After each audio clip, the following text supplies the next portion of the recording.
Hey guys, this is Allison from Allykatkreations and my little co-host, Miss Morgan Cat, yawning. How are all of you tonight? I want to thank all the new subscribers. Thank you for liking and sharing and subscribing to my channel. But if you haven't done so already, please do so. This helps get my work out, which helps awaken people. And also helps people find books that they might not have read. A lot of people who watch my channel, they might know and be familiar with some books, but not all books. So I like to contribute to finding new awesome things to read. I also encourage everybody to buy, if you have the means to do so, these amazing books, because reading it for yourself helps better understand the topics. So it is still very cold in New York. Fun. So today I'm going to read The Key to the Universe. I really enjoyed this book. It's eye-opening and very knowledgeable, different, but I like the perceptions that they give. Also, it is the oncoming allergy season. I'm stuffy. The trees are, some, not all. A lot of the trees here are starting to bloom because we have nice 60-degree, 70-degree days, and then it goes all the way down to 30. We're sitting in the 40s right now. Still cold. This stuff has been helping me. I've been eating these. They're drops. If you're interested in trying to help yourself, I don't know why I keep having light anomalies, but I'm just going to go with it. Please reach out to me via email because I can get them for you.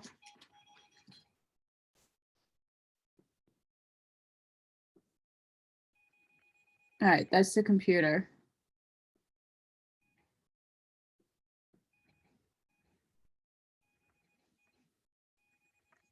Computer.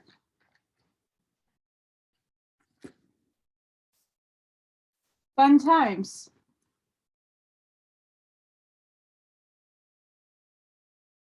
This is my Shungite Merkaba.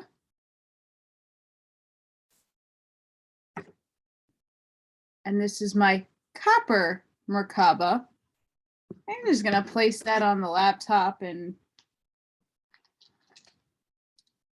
I have a lot of gems. A lot. I have a gem bag.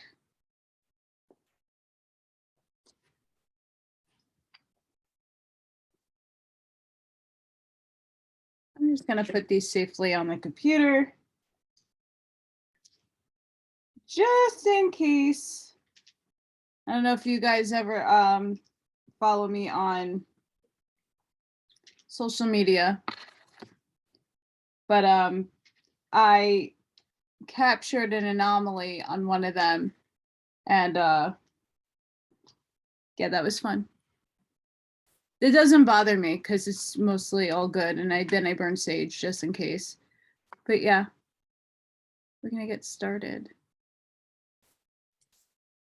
So I left you guys off on chapter 6, and that was the number 1.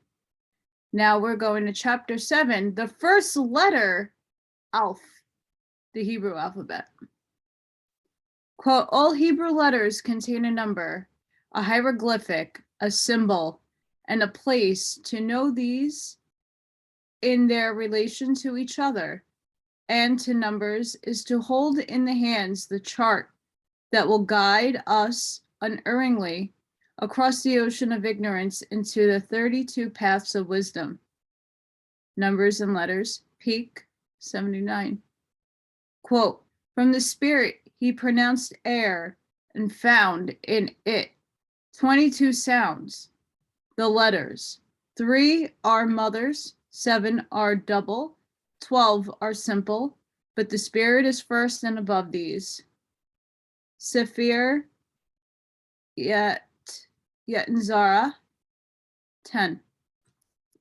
The Hebrew alphabet is composed of 22 letters, of which 3 are mother letters, 7 are double, and 12 are simple letters. The 3 mother letters are associated with the 3 elements, air, fire, and water. These elements are manifestations of the divine Trinity, from which all things are brought forth in the 3 worlds. The 7 double letters are associated with the 7 sacred planets and the 7-fold power of the Elohim, through which the Mother Trinity must conceive. They are double because each planet has its dual aspects, positive and negative, favorable and unfavorable, benefic and malefic. And just as the astrological aspects of these planets are modified by the influence of other planets, so the double letters have a hard and soft sound according to the influence of the other letters in the words in which they appear. They are also connected with certain other powers described elsewhere. The 12 simple letters are associated with the 12 signs of the zodiac, the 12 months in a year, and 12 parts of the human body. The zodiac being the circle of manifestation or the limit of the field of operation of our system, and its circumference having 12 points of contact through which the force of the sun is transmitted to Earth. The 12 signs may be compared to a gigantic switchboard through which the creative power corresponding to that generated by the 3 mothers and manipulated by the 7 doubles through the 12 simples is transmitted to Earth under the guidance of 7 planetary deities. According to this conception, the 12 letters may be looked upon as a perfect distributing apparatus for transmitting the message of the spiritual sun. But according as these messages are interpreted by man, the receiver, are they true, helpful, and uplifting, or false, misleading, and depressing? But in considering the letters and their associations, we must not fall into the error of thinking that the letters are either the elements, the planets, or the zodiac signs with which they are connected. The letters simply respond to the vibrations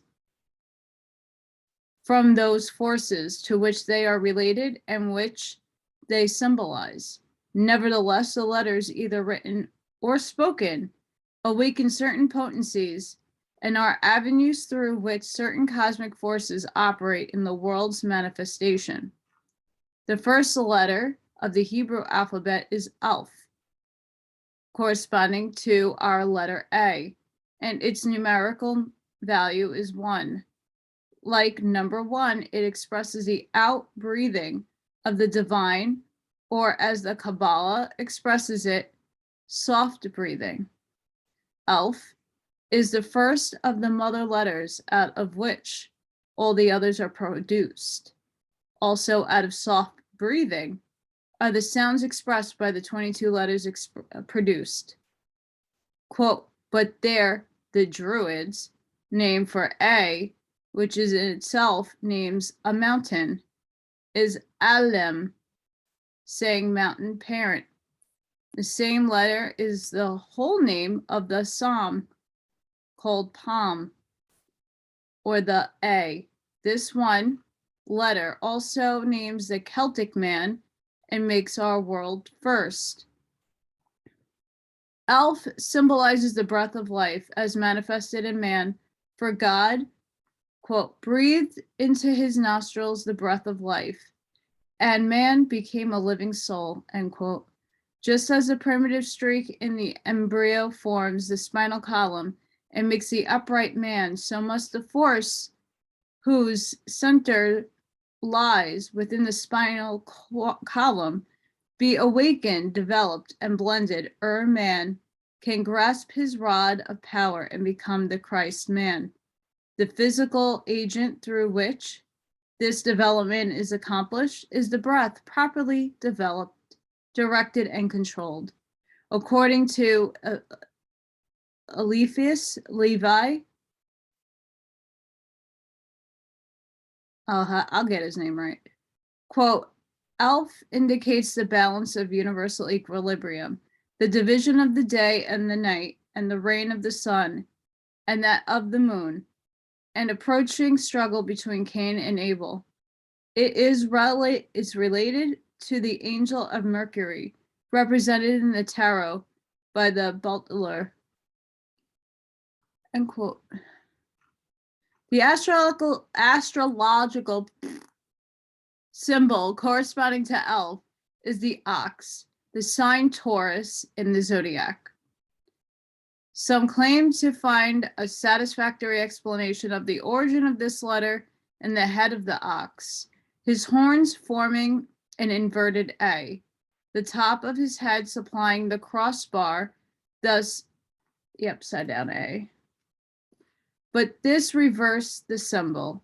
It is not more fanciful, however, to regard the lungs through which the breath of life functions as forming a rough letter A, with the arching diaphragm as the crossbar. But we look for a deeper similarity, for the characteristics of the letter is more an equal inner quality. Sorry, guys. Trying to make sense out of this charring of the book. All right, so for the characteristics of the letter is more of an inner quality than an outer appearance. The sign Taurus is ruled by Venus and is the first feminine sign, as Aleph is the first mother letter. Taurus is the accepted symbol of terrestrial and physical generation. The full significance of the correspondence, however, is that the brightest star of the constellation Aldebaran, situated in the eye of Taurus, together with the constellation of the Pleiades in the neck of Taurus, in ancient Hindu chronology, where the determines used for finding the beginning of our present Iron Age or Kali Yuga. This is the cycle of man's most dense physical expression and greatest spiritual darkness, a period during which he is learning the bitterest lessons of terrestrial generation brought about by misuse of his creative powers. The Pleiades constellation is the neck of Taurus.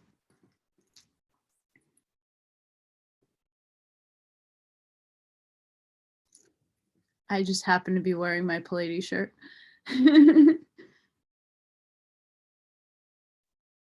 All right, let me read that. The Pleiades, the constellation, is the neck of the Taurus, is regarded, quote, in the Kabbalah, Eastern Stoicism, as a sidereal septernet born from the first manifested side of the upper triangle, the concealed A. This manifested side is Taurus, the symbol of one, or the first letter of the Hebrew alphabet, Aleph, bull, or ox, whose synthesis is 10, or Yod, the perfect letter and number. The Pleiades, Alcyone especially, are thus considered even in astronomy as the central point around which our universe or fixed stars revolve, the force from which and into which the divine breath motion works incessantly during the Manavajra, end quote. Which, I'm going to put a pause right there.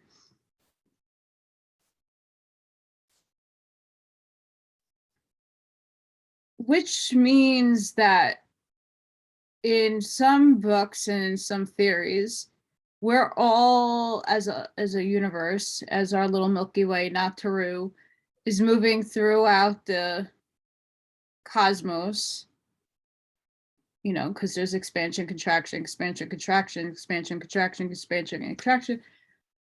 Where the Pleiades is, whether it be in the firmament, outside of the firmament, in the vastness of whatever, it doesn't matter. It exists somewhere out there. And if not, we're in the Truman Show and the lights is just going to fall down on the street. Okay. But that's supposedly the central sun to many people who talk about the central sun, because we have a stimulator up there. That is where we're headed. Just a side note, not a. Since Aleph is the one which finds its completion in Yod, the 10, it corresponds to the alpha of the Greek alphabet, which is completed by the letter Omega. Hence, Chronos, the god time, the terrestrial expression of the one, who says, quote, I am Alpha and Omega, the beginning and the end, the first and the last. I am 1 and 10, is but another expression of the outbreathing of the breath of Brahman, the absolute apparently swallowed up in matter, yet bringing forth all things upon the terrestrial plane. As a hieroglyph, that is, the letter considered as a sign or symbol, Aleph represents man as a collective unit, the ruler of the earth, quote, the sign of power and stability, end quote. It continues the idea of man both as the macrocosm and as the unity of the one life synthesized in man through the breath of life. The first commandment, quote, I am the Lord thy God, which have brought thee out of the land of Egypt, out of the house of bondage. Thou shalt have no other gods before me, end quote, Exodus. The significance of each commandment is revealed by its number, and it's emphasized by the order in which it's given. Thus, in the first commandment, we find that number 1, the one life and the one God, is expressed in the words, quote, I am the Lord thy God, end quote. As we have said elsewhere, quote, the I is the only symbol in the alphabet that stands for both deity, the straight vertical line symbolizing spirit descending into matter, and for personality, end quote.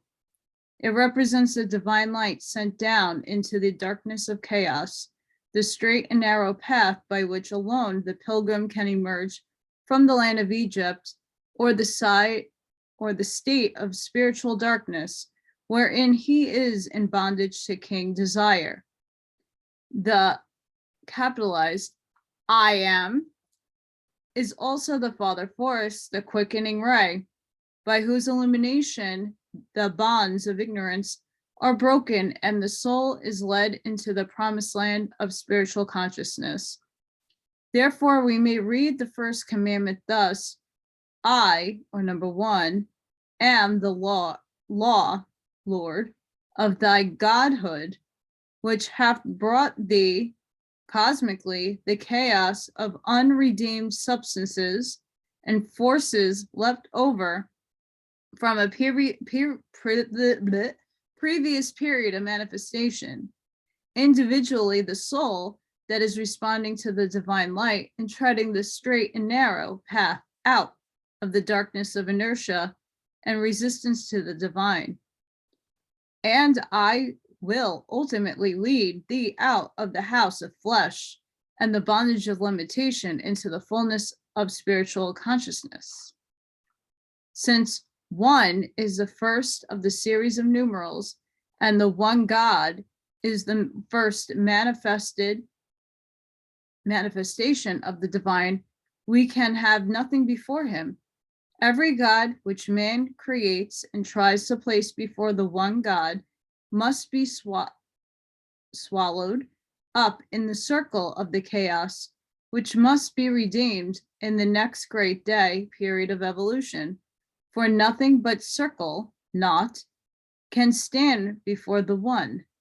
This commandment means that we are to recognize this one God above all things and seek to become one with him, that we are to make this attainment and that oneness the chief and underlying aim of our lives, placing nothing before that one great goal, that we are to recognize the unity of all in the one God and worship him, quote, in spirit and in truth, end quote, unity.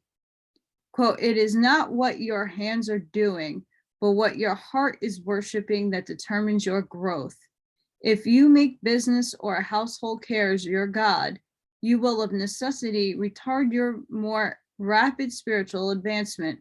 For as long as you are worshiping a false God before the one God, your spiritual evolution is to be retarded, end quote.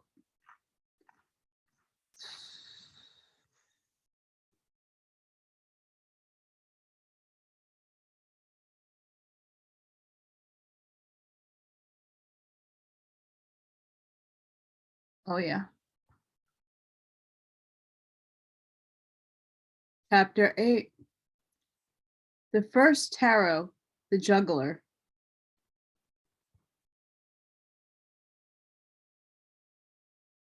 This is what they're referring to, the magician.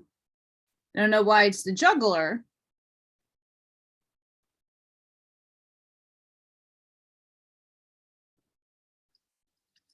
But that's the card they're referring to. It's the first. Quote, a hieroglyphic and numeral alphabet expressing by characters and numbers a series of universal and absolute ideas. Transcendental magic, Levi. The tarot is the most ancient of books, a collection of cards embodying the secret doctrine of the ages, almost every nation having its version or variation of the synthetic exposition of the ancient wisdom. The Egyptian version is called the Book of Hermes, the Hebrew, the Book of Adam, while the version which we shall interpret is the one best known to the Western world, the Bohemian Tarot or Bible of the Gypsies. The Gypsy Bible is made up of a deck of cards upon which the ancient wisdom is expressed in symbols. But like all symbols, they are true and basic. They reveal their meaning only to those who are capable of receiving it. In many responses, it is the key which will unlock the mystical doctrines and philosophies of the old world, and is called the Arcana of the Clavicles of Solomon. It is symbolized by a key whose head is a ring composed of a circle containing the four cardinal signs, the bull, the lion, the eagle, and the angel. Its trunk or body bearing the 22 characters and having 3 degrees of the triad for its wards. It is sometimes called the key of things kept secret from the foundation. The word tarot may be written in the form of a cross and read rota, a wheel, in this presentation. It is the wheel of Ezekiel. It is also formed by Constantine's monogram of Christ, the Latin P or R, found between the Alpha and Omega, engraved upon the cross which Constantine saw in his vision.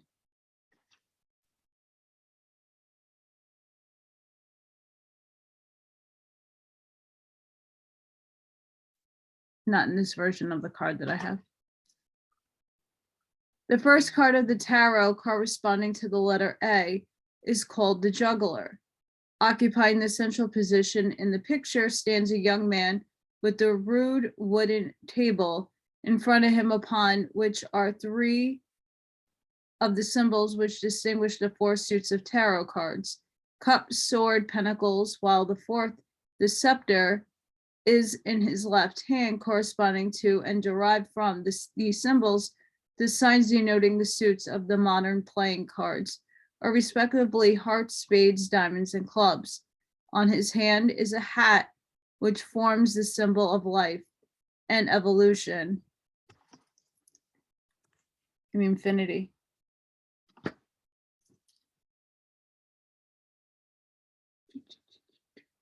I lost my place. Oh no. As a sign of his dominion over the earth and her increase, he stands firmly upon the ground, which is bringing forth vegetation. In his left hand, which is raised toward heaven, he carries the scepter, the magic wand, symbolizing that only as man draws his power from on high can he become the master over the forces within himself and nature. His right hand bent towards the earth is a symbol of his power to accomplish upon the physical plane. The position of his hands symbolizes man's position in evolution. In man, the Christ principle, the breath of life, has become more than the passive urge of evolution towards perfection for man, as here represented in the active principle, or the co-worker with evolution. The four mystic symbols represent the powers innate in man, but which he must develop and use. The rude table symbolizes the plain, unpretentious, and uncultured character of physical man, who nevertheless has given to him the possibilities of future greatness. These are the portions of goods given to the prodigal son, man, by his Father in heaven, by the right use and understanding of which he must accomplish the great work. The power contained in the four symbols, the cup, the sword, the wand, or scepter, and pentacle, are summed up by Eliphaz, Levi, in the following words, quote, to obtain the sanctum regnum, in other words, the knowledge and power of the Magi, there are four indispensable conditions: an intelligence illuminated by study, an intrepidity which nothing can check, a will which nothing can break, and a discretion which nothing can interrupt and nothing intoxicate. To know, to dare, to will, to keep silent. Such are the four words of the magus inscribed upon the four symbolic forms of the Sphinx, end quote. Sorry, guys, my teeth are loose. The four words corresponded to the four mystic symbols in our modern playing cards. First, the cup, to know, which corresponds to hearts. The cup is a container into which is poured all life experiences, and from which the soul drinks either the wine of the spirit or the dregs of bitterness and sorrow. The heart suit in modern playing cards have the same symbology. This is the cup given by the Christ to his disciples, which he blessed, saying, quote, drink ye all of it, for this is my blood, end quote. Life force. But it is man himself who can make it, quote, the cup of blessing which we bless, end quote. The drinking from which in love is indeed the true communion with the Christ. Or in man's hands, it would become the cup in the hands of the woman in scarlet spoken of in Revelation, quote, having a golden cup in her hand full of abominations and filthiness of her fornication, end quote. Equally, it is true that, quote, whoever shall drink of this cup of the Lord unworthily shall be guilty of the body and blood of the Lord, end quote. The same symbology is expressed by the chalice or the cup used in the Eucharist, also by the Holy Grail, the vision of which is vouchsafed only to the pure in the heart. This is beautifully expressed in Tennyson's poem, quote, Sir Galahad, end quote. For if we would find the Holy Grail, we too must be, quote, a maiden knight. To me is given such hope, I know not fear, end quote. Then we will hear in all nature the voice of the angelic hosts as he did. Quote, then move the trees, the copses nod, wings flutter, voices hover clear. Oh, just and faithful knight of God, ride on, the prize is near. All armed I ride, whatever betide, until I find the Holy Grail. For the quest of the Holy Grail is man's most important task on earth. The sword, to dare, corresponds in modern playing cards to spades and symbolizes primarily the sword of the spirit, penetrating matter and informing it. Secondary, it symbolizes the courage which every true man must have to face himself and cut from the personality everything that hinders his advance, to fight the foes within and without, or the power needed to fight the good fight, the attitude of his true knight, who dares to face the foe because his heart is true and his sword is keen and strong. As Sir Gilland, after his vision of the Holy Grail, is made to say, quote, my strength is like the strength of 10, because my heart is pure, end quote. Hence he's undaunted through his way, led through ignorance, superstition, persecution, and crucifixion.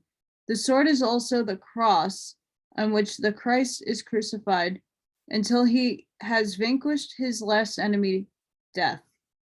Truly, the modern playing cards have turned the swords, if not into plowshares, at least into spades. Yet the symbology is similar for with the spade, we labor to make the earth give forth her increase. With it, we overcome the inertia of matter and by the might of man's industry, conquer physical conditions. But perverted, the sword becomes the instrument which digs and undermines man's citadel. The wand or scepter, to do, corresponding in modern playing cards to clubs, is conventionalized by figure embracing the ideal of power. It is the wand of the magician, the power placed in man's hand to accomplish through will. It is also the staff of wisdom upon which man can lean as he climbs the difficult path of spiritual attainment. The staff, or one life given him by his divine self, that which he can trust and lean upon. It is also the shepherd's crook, which not only helps him to climb the steep heights, but also by using the crook at its end, he can lift and assist the lambs over the dangerous places. By the use of this staff, man can help those weaker than himself, and thus obey the mandate, quote, feed my lambs, end quote. The same idea is represented by the bishop cozer or pastoral staff. This is an emblem of high authority, dignity, and power carried upon great occasions by bishops and archbishops, but only after special sanction from the Pope, as it is not a dignity belonging to the office of bishop itself. In giving a pontifical blessing, the bishop holds the crozier erect in his left hand, with the crook pointing toward the pennant, leaving the right hand free to touch the head of the kneeling pennant or to bless a congregation. This posture, but a variation of that assumed by the juggler with his wand. The cozer carried by the Armenian bishops is formed by two intertwined serpents whose combined heads form the crook, those connecting it with the caduceus of Hermes, one of the most ancient and mystical symbols among the bishops of Greek, Coptic, and Armenian churches. A veil is thrown over the cozer and entwined in the crook, thus symbolizing the fact that in this material age, the full meaning of crozier is veiled from the multitude. Just as in our present day playing cards, the wand has become the club, so has the symbol of power been degraded upon and until we find it in the shillelagh of the Irishman, the walking stick of the Englishman, and even the billy of the policeman, as well as in the baton of the music director, always, however, the symbol of authority and power of some sort. Instead of rolling through the staff of divine authority, wisdom, it has come to mean ruling through personal will or force. The pentacles, to keep silent, correspond in modern playing cards to diamonds. In the tarot, pentacles are round discs supposed to be talisman, an idea hard to fully understand today, but very common in former ages. By their shape, they symbolize cycles. They represent the circle in which all things can manifest. In other words, man's field of operation. A talisman for good if rightly used, or for evil if abused. They represent man's possibilities. The meaning, however, that has crystallized around the pentacles, as well as around the diamond, is that of money or worldly wealth. This is quite natural in an age when the enlightened mind can conceive of no good for men higher than the represented by worldly wealth.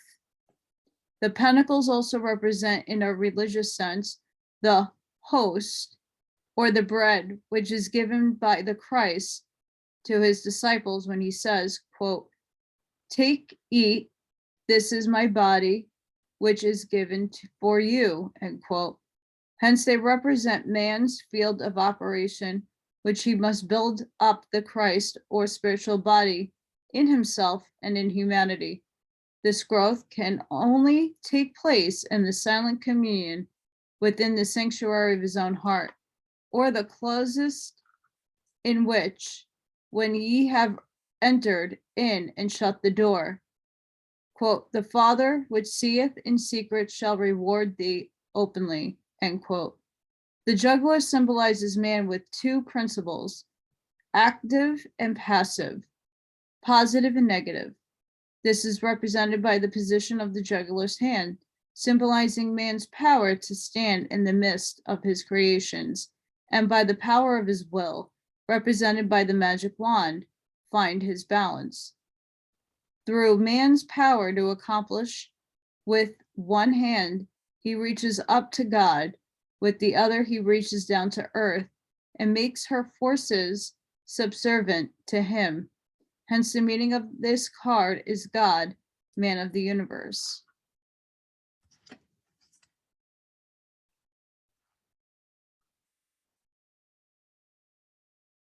I'm going to put this closer so you could take a look. This is from the Rider-Waite tarot deck.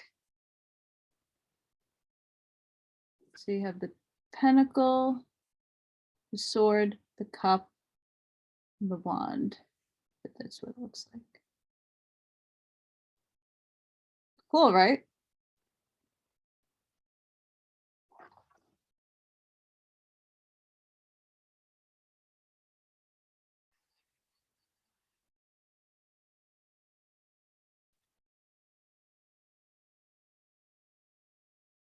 Chapter 9, the number 2.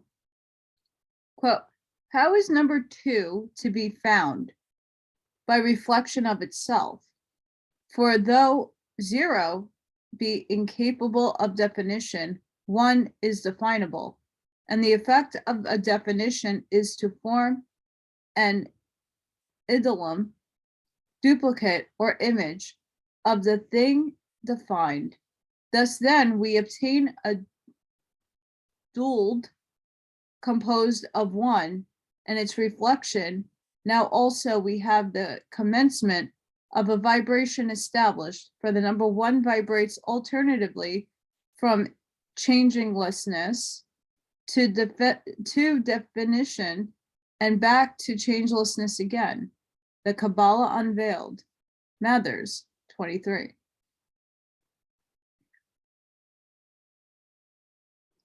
I can't with him. Quote, by unity alone cannot produce anything except by opposing itself to itself, this 1/1. From this process duality, the principle of opposition represented by 2, the passive principle preeminent. The Tarot, Papus 30. The number 2 is the symbol of duality. It is a number of differentiation, the quote, fall into matter. It is the number of separation, and by the Pythagoreans was called audacity, because it was the first to separate from the divine unity. It is a number of polarity. The mother principle separates from the father and becomes mundane. The unity of one is broken up into its positive and negative aspects. The upper pole being spirit and the lower matter. From another aspect, when the divine one descends into the sphere of physical manifestation, it is separated by and into its positive and negative expressions, spirit and matter, male, female, etc. Thus, many philosophers teach a mystical relationship between numbers and marriage. In fact, such teachings will be found scattered through almost every work on numbers and by such authorities as Pythagoras, Plato, Nicomacheus, Aristotle, for the return to oneness or unity, God, and the higher cycle 10, through the blending of its positive and negative aspects, makes the perfect union of man and woman the ideal state. The solution of the sex problem is therefore the great lesson for the humanity of this planet. Thus, it's symbolized by the Egyptian hieroglyphic for number 2, which is formed by 2 serpents encircling a globe or egg.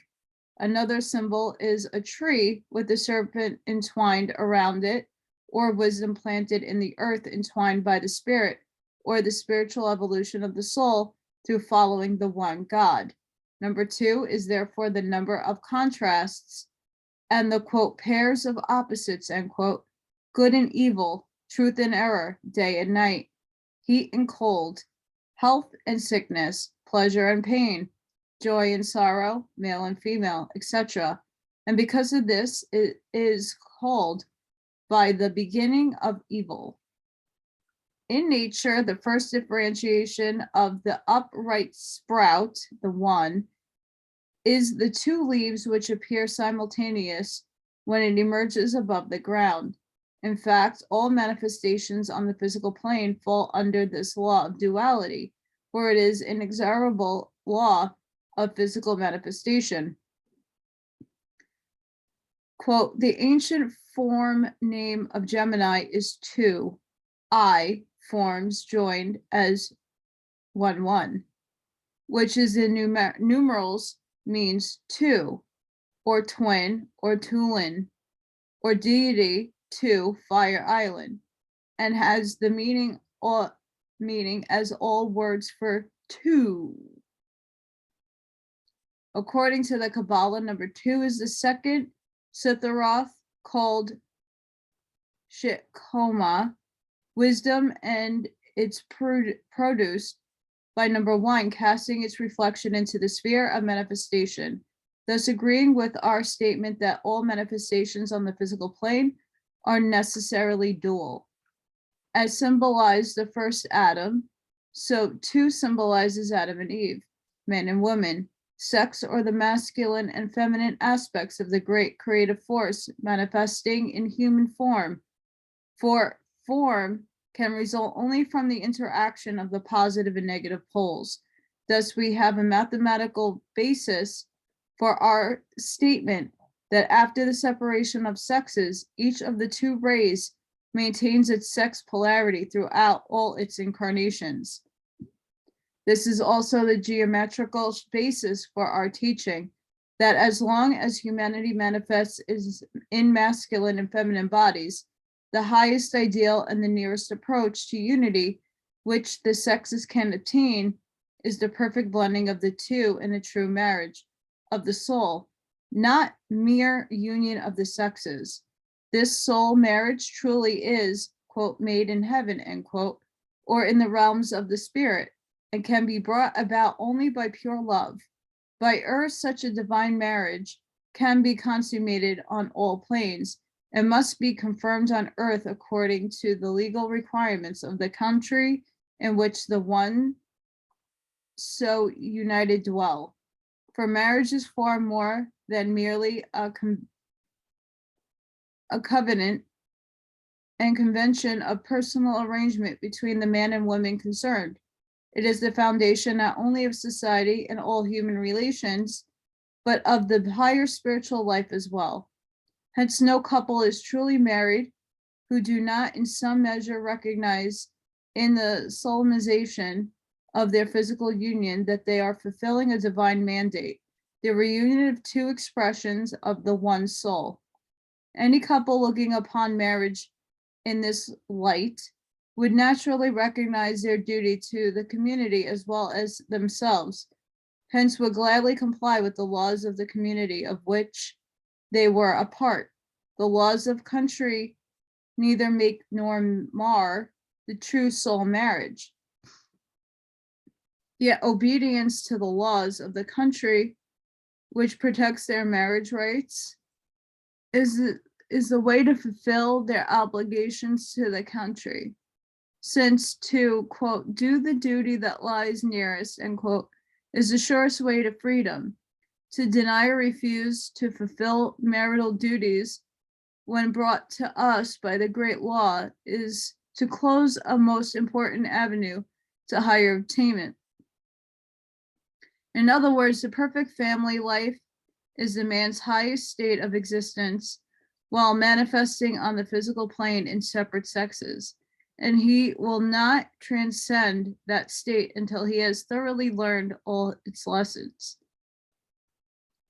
Mind you, this book was written in the 1800s, and morals and standards and community and laws and things of that nature were way different.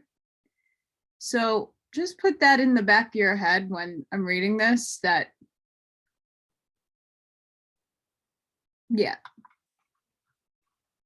doesn't necessarily apply in today's standards. 2 is the binary, the symbol of all that is double, also all that is false, in the sense of being transitory and not eternal, or opposed to the one reality. It is a number of matter, whose inertia opposes the manifestation of the spirit. As the vertical line represents the descent of spirit, so the horizontal line represents matter, thus forming the cross upon the divine is crucified in its efforts to express in the physical world. The cross is therefore a cosmic symbol and should not be identified exclusively with one incarnation of the divine in human form. See, we don't die. Geometrically, the 2 is generated by the equator, bisecting the axis of the circle midway between poles. Thus, the square root of 2 is the ratio between the diagonal and any side of a square, but since the ratio 1.4142135 infinity is incapable of exact expression, it leads to infinity. This indicates that the pairs of opposites cannot be balanced upon the physical plane without calling into play an infinite factor, a force from the higher superphysical realms. It also indicates the infinite procession through the pairs of opposites is the divine law of manifestation in duality. as 1 is considered positive and masculine, and 2 is considered the negative, receptive, and feminine in its characteristics.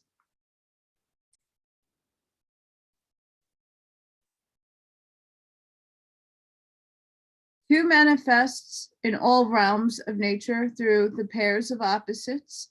Number 2 is sacred to all feminine deities, such as Rhea, Isis, Vishnu, the Virgin Mary, etc., as it represents the mother force separate from the father, an ever-seeking reunion that it may bring forth. It represents all the productive forces in nature, including nature's sounds, voice, and speech. For it is through sound that creation is brought forth. Quote, for he spake and it was done. He commanded, and it stood fast, end quote. Quote, the words that I speak unto you, they are spirit and they are life, end quote. The sounds of nature, especially the songs of birds, are a great factor in calling forth the leaf buds of early spring and later the flower buds. Among man's principles, 2 represents Buddha.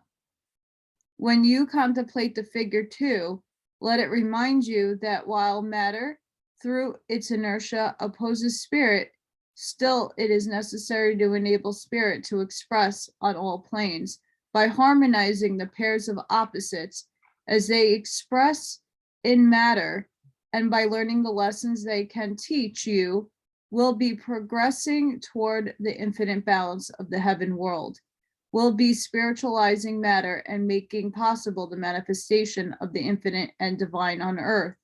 Matter is therefore not to be either denied or despised, but purified, spiritualized, and redeemed. Let 2 also remind you of the inevitable crucifixion which must ensue when you endeavor to oppose the manifestation of the divine within you, when you refuse to live the Christ life. Also, let it remind you that the great problem of humanity on this globe is the perfect blending and mastery of the positive and negative expressions of the great creative force through its pairs of opposites, the sexes. And lastly, let it remind you of the essential purity of sacredness of sex, the 2 expressions of the divine in humanity. The key to the universal law of sex, quote, and the Lord said, it is not good that the man should be alone. I will make him and help meet for him, end quote, Genesis. The first great and fundamental law back of the differentiation of the first life in the 2 opposite sexes is primarily the fact that the great law, as we have shown, must have its 2 poles, positive and negative, within the circle.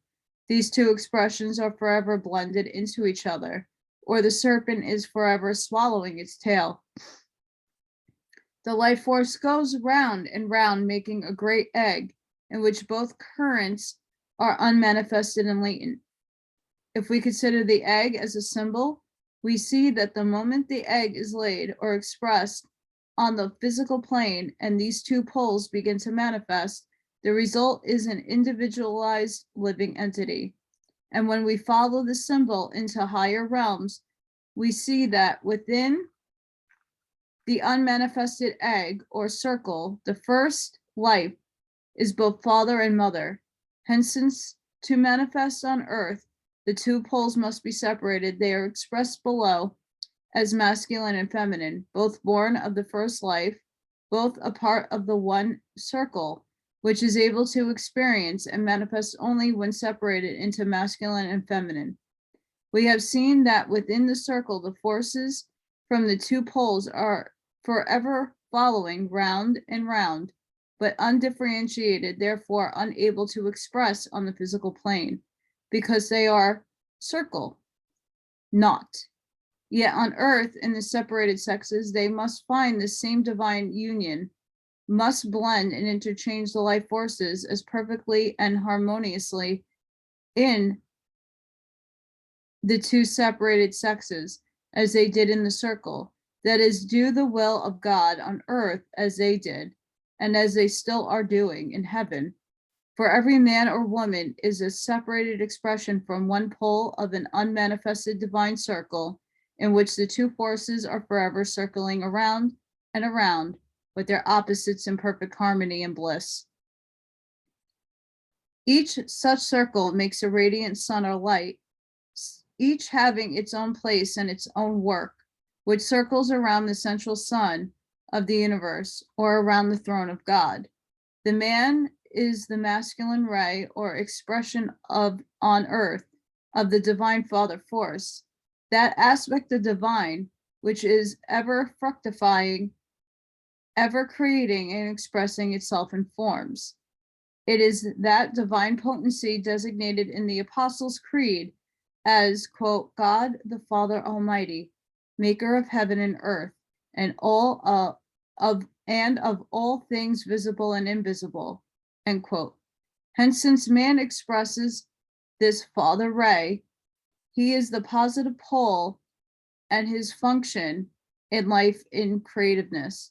Therefore, the foundation of all his love and his seeking for union with God expresses itself in the desire to fructify and create. Women, on the other hand, is the expression of the divine mother force, that which is called the Holy Ghost, the Comforter in Egyptian symbology, Isis, the Great Mother, in Hindu philosophy, Vishnu, the Preserver. Hence, the foundation of all women's love is divine motherhood. The expression of mother love is women's nearest approach to the divine state. Therefore, the more a woman loves, even her husband, the more the element of mothering enters into it. Even though she has no children, she will mother all she loves, for this is the fundamental wellspring of her very existence as a separated sex. For this reason, we often find that a woman can live in happiness and express her love in caress, cherishing, and in motherly solitude, for a man has his equally strong and divine love built upon the great father force of creativeness. Hence, the more true, sincere, and godlike man grows, the higher, purer, and more intense will be his desire to fructify and create on all planes. If these two great and fundamental laws of opposite poles of sex life were better understood, there would not only be less maritable unhappiness, but the race as a whole would evolve much more quickly and back to its Edenic oneness. The great lesson for each to learn is that the function of sex are divine and are not a gift given to man and women as evolved animal organisms merely for the purpose of procreation and peopling the earth for innate God qualities, the very essence of their divine oneness, which they, as immortal souls, must manifest through their animal bodies. This is necessary as a means of informing, purifying, and evolving those animal bodies to a state of perfection in which the complete God consciousness can flow unimpeded from one to the other, and they can be as truly one on earth in separate bodies as they were in the one circle, yet with all the experience gained from the long journey into the far county of embodied and the strength and power of sonhood, which has made them truly as one of us, the Elohim. That was a mouthful.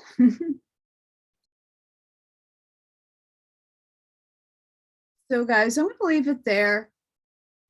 I hope you enjoyed.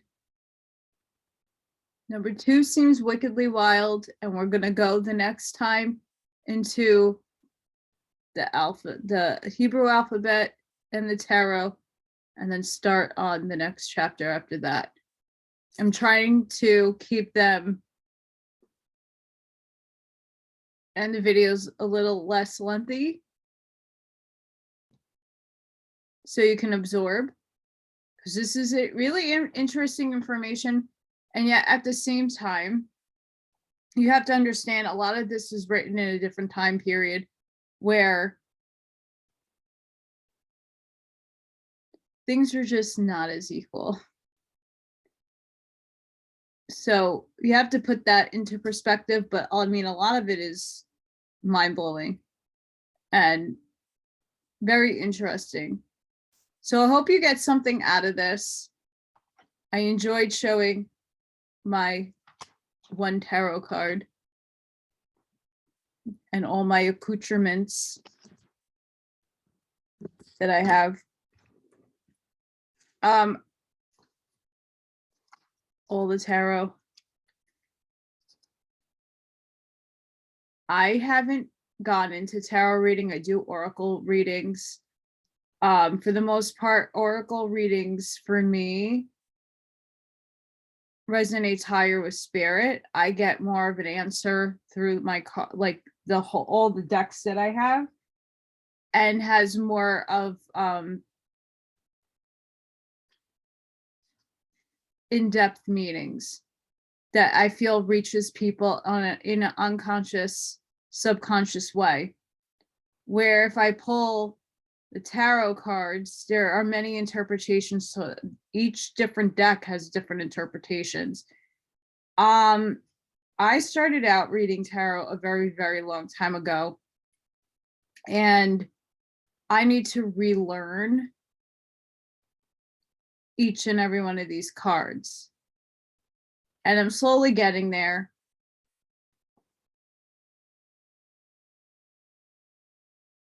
But I'm going to leave it there. So if you're ever interested, I do put up a lot of oracle cards, readings, different types. I don't do each zodiac. That would too many videos. I do fire signs, earth signs, water, and air. And I do them at least once a month. And then I do cards for people who are struggling, for star seeds, for the collective, which is everybody, for what your soul needs to hear. And a lot of people get a lot of goodies out of them, and they're blunt and honest about situations. And I pull a lot of different types of cards, and I switch it up. So check those out. They're free to listen to. I don't have extensions. I do private readings, more in depth. So yeah. Please email me if you're interested in second candies. Well, they're not really candy because these are all organic, with a lot of herbs and roots and ionization, all this fun stuff. This is helping me. It's allergy season. I'm all itchy, stuffy, runny nose. It's that time of year. If you would like to help me out, it's my birthday month too. The big 3-9. I know. And it's on the full moon. And it's in between Passover and Easter. Fun. What does that mean? I'm usually by myself anyway. Always by myself, besides my kitties. And Morgan shares my birthday too. So if you would like to help me out this month with a love donation, that would be very much appreciated. I am very much in the extreme struggle right now. I'm now waiting on the government to give me my tax money so that I can pay my bills. And it's getting really, really, really, really, really, really, really scary. But I'm not going to focus on negative things. But anybody who can help me is better than nothing. And asking is a part of what I have to do in order to learn my lessons. That's right, because I never asked for help. So this is my way of asking for help. Because I'm usually independent and never asking anybody for anything. I'm usually the giver. Anywho, sending each and every one of you love and light. Please make sure you like if you liked it. If you don't like it, I respect that. Subscribe to my channel and share if you haven't done so already. Bye, guys. See you on the next one.